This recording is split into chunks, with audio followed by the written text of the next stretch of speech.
Welcome to Virupakshi news. నా పేరు సునీత శివరాం. నేటి వార్తా విశేషాలు. పోలీసుల ఎదుట లొంగిపోయిన బండి భగీరథ్.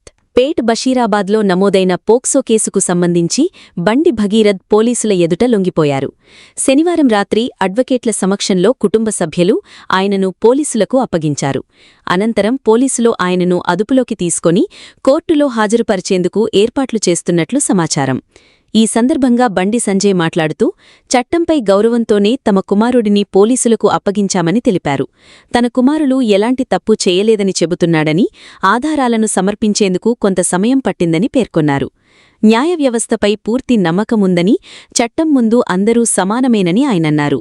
ఇక సైబరాబాద్ సిపి రమేష్ రెడ్డి మాట్లాడుతూ, భగీరథ్ను గాలింపు చర్యల భాగంగా నార్సింగ్లోని పోలీస్ అకాడమీ సమీపంలో అదుపులోకి తీసుకున్నామని తెలిపారు.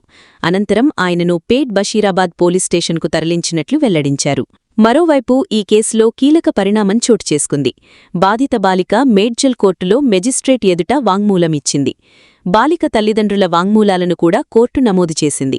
ఇప్పటికే పోలీసులు 2 సార్లు స్టేట్మెంట్లు నమోదు చేసినప్పటికీ కేసు ప్రాధాన్యత దృష్ట్యా న్యాయమూర్తి స్వయంగా బాధితురాలు మరియు ఆమె కుటుంబ సభ్యుల నుంచి వివరాలు సేకరించారు.